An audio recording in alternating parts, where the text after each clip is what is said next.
What's up, guys? I'm Chris Spags here, back with another showdown breakdown for tonight's Monday Night Football game between the Minnesota Vikings and the Seattle Seahawks, courtesy of Awesemo.com. We got ourselves an interesting NFC game tonight, one that should be good in real life and will hopefully provide us with some fantasy goodness to look into. So let's get some positive energy in the air, and right now, please hit that like button, and also comment your slate breaker for tonight's showdown slate down below. Let me know who you think is going to pop out and ruin all of our lineups tonight down in the comments. And since it is Cyber Monday, I have a special promo code for you guys that I'll give you a little bit later on in the video, so stay tuned after the breakdown. But as always, we've got no time to waste here in these showdown breakdowns, so let's get right into the quarterbacks in this game, starting with Kirk Cousins in a matchup at Seattle, in which there are 23.5 implied points for Minnesota. Seattle is middling against quarterbacks with 269 passing yards per game allowed and a decent 72 pass coverage grade from PFF, but Cousins on the road seems like a risk to increase on his low 0.9% interception rate to start the year. Cousins' price is reasonable for the spot despite Seattle's low 3% passing TD rate allowed, so he seems fine to land on in lineups with a Minnesota pass catcher at captain, but maybe less necessary in lineups that don't have that. And on the other side, you have a more appealing to me, Russell Wilson versus Minnesota in a game in which there are 26 implied points for Seattle. Wilson is a more appealing QB option despite his higher price with slightly better value and more raw points, but he should see significantly more ownership than Cousins as a result. Minnesota has a strong 81 coverage grade from PFF, but Wilson's ability to keep plays alive should give him solid potential worth rostering in most lineup builds,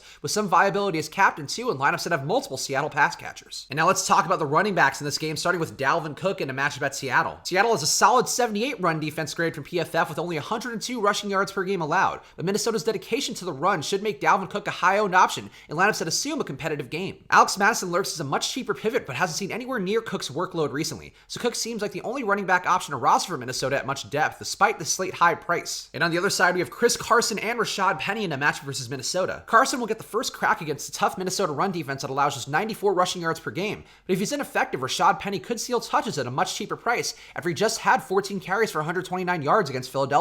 Minnesota allows just a 1.2% rushing TD rate, so the run game may be lower owned than it would normally be, and that can provide contrarian upside with the pass game looking much more appealing on paper. And now let's talk about the wide receivers and tight ends in this matchup, starting with the Minnesota receivers at Seattle. Adam Thielen is out again, and Stephon Diggs led the team in routes last game with 40, followed by Irv Smith and Olabisi Johnson's 35 each, while Kyle Rudolph brought up the rear with 32. Diggs should be able to find opportunity with some risk that Seattle's coverage keys in on him since the other pass catchers are not targeted at a high rate, while Laquan Treadwell is an infrequent route runner who could be a cheap dart toss in lineups without Diggs. And on the other side, you have the Seattle receivers versus Minnesota. Tyler Lockett and DK Metcalf look like strong plays with captain upside and reasonable one-on-one matchups, despite Minnesota's good 81 pass coverage grade as a group. Josh Gordon hasn't been terribly involved thus far, but he lurks as a cheap pivot along with David Moore and Malik Turner, while Jacob Hollister could find a tough spot given Minnesota's 39% decrease in tight end production, according to Football Outsiders' DVOA metric. Last but not least, let's talk about the defenses and the kicker, starting with Seattle's defense versus Minnesota. It's possible Seattle stuffs the run with an 8-man box and causes headaches for Kirk Cousins, who's had some national TV struggles of his own,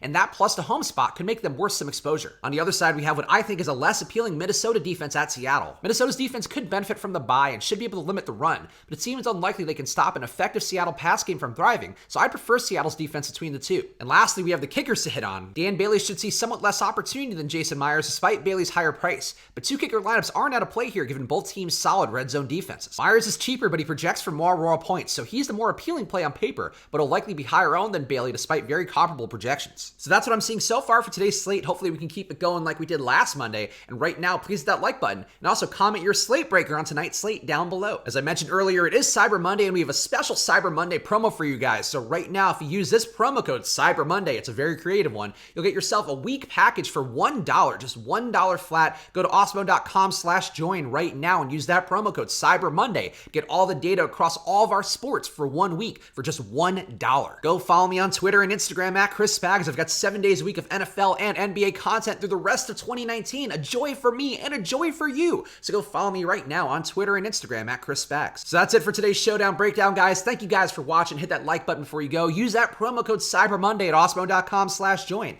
I'll see you guys on Thursday for the Cowboys disappointing me. So I hope you guys enjoyed tonight's game and good luck.